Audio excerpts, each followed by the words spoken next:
The Lord said to Moses, Command the Israelites to send away from the camp anyone who has a defiling skin disease or a discharge of any kind, or who is ceremonially unclean because of a dead body.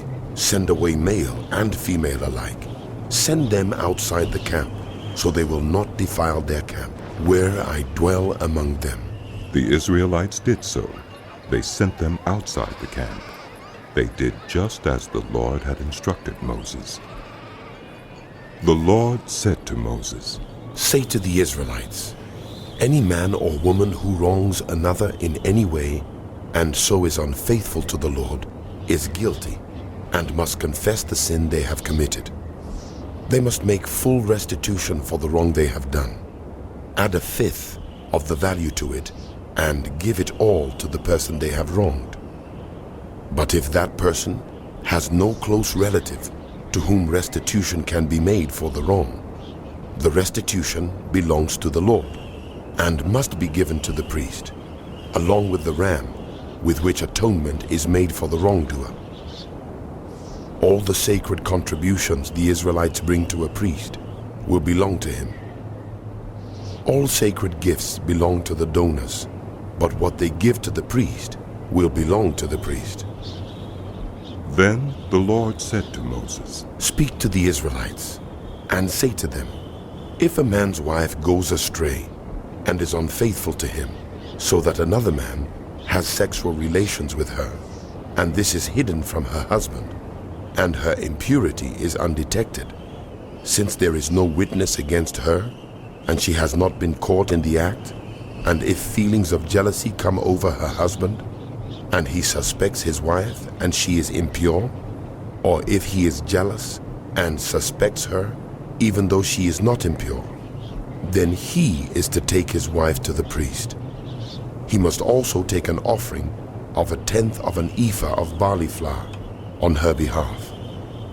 He must not pour oil on it or put incense on it, because it is a grain offering for jealousy, a reminder offering to draw attention to wrongdoing.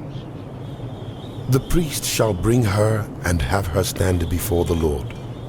Then he shall take some holy water in a clay jar and put some dust from the tabernacle floor into the water. After the priest has had the woman stand before the Lord, he shall loosen her hair and place in her hands the reminder offering, the grain offering for jealousy, while he himself holds the bitter water that brings a curse. Then the priest shall put the woman under oath and say to her, if no other man has had sexual relations with you, and you have not gone astray and become impure while married to your husband, may this bitter water that brings a curse not harm you. But if you have gone astray while married to your husband, and you have made yourself impure by having sexual relations with a man other than your husband, here the priest is to put the woman under this curse. May the Lord cause you to become a curse among your people, when he makes your womb miscarry and your abdomen swell.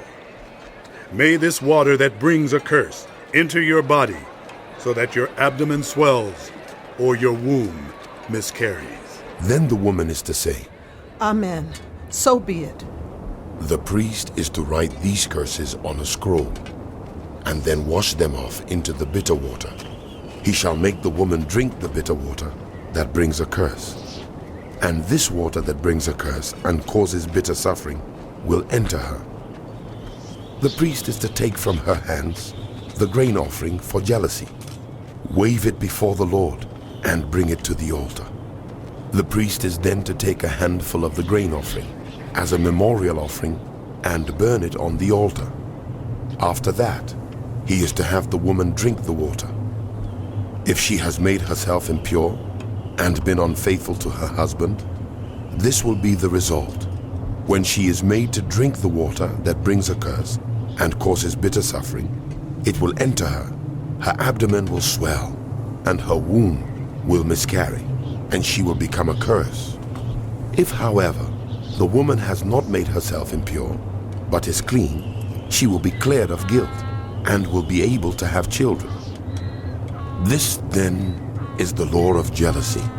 When a woman goes astray and makes herself impure while married to her husband, or when feelings of jealousy come over a man because he suspects his wife, the priest is to have her stand before the Lord and is to apply this entire law to her. The husband will be innocent of any wrongdoing, but the woman will bear the consequences of her sin. The Lord said to Moses, Speak to the Israelites and say to them, if a man or woman wants to make a special vow, a vow of dedication to the Lord as a Nazarite, they must abstain from wine and other fermented drink, and must not drink vinegar made from wine or other fermented drink. They must not drink grape juice or eat grapes or raisins.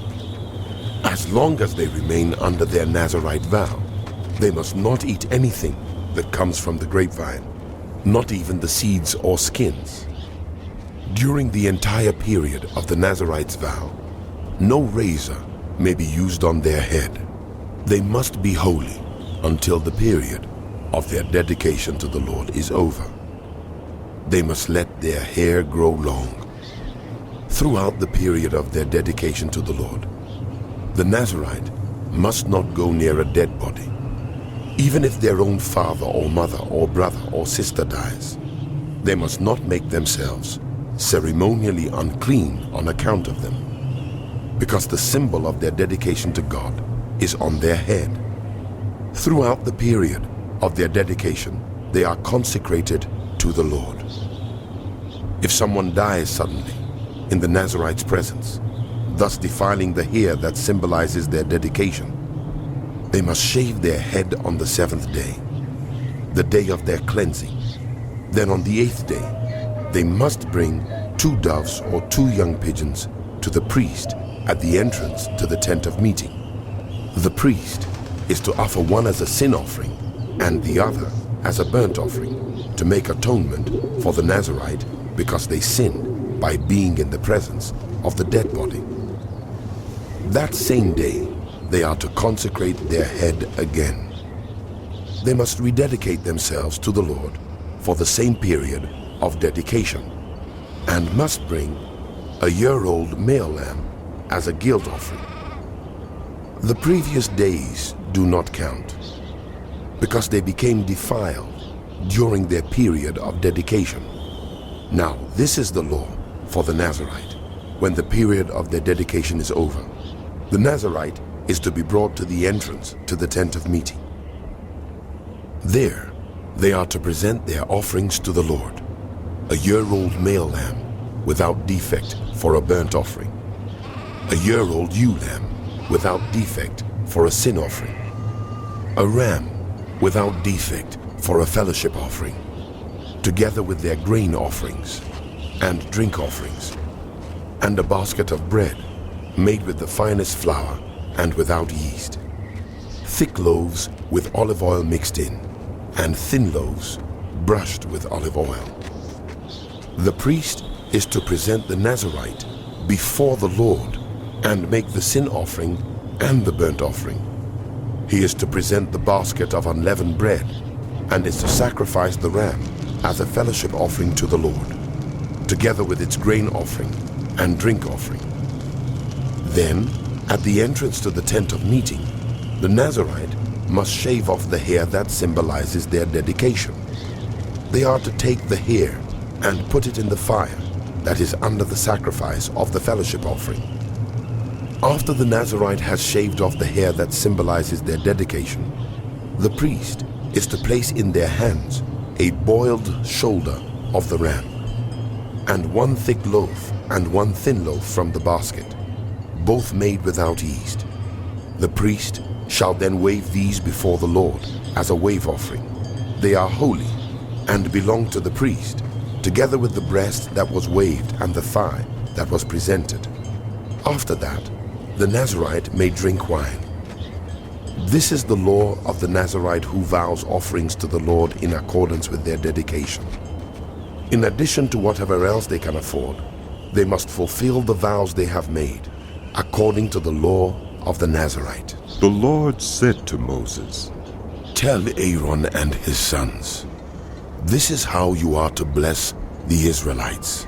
Say to them, the Lord bless you and keep you. The Lord make his face shine on you and be gracious to you. The Lord turn his face toward you and give you peace. So they will put my name on the Israelites, and I will bless them.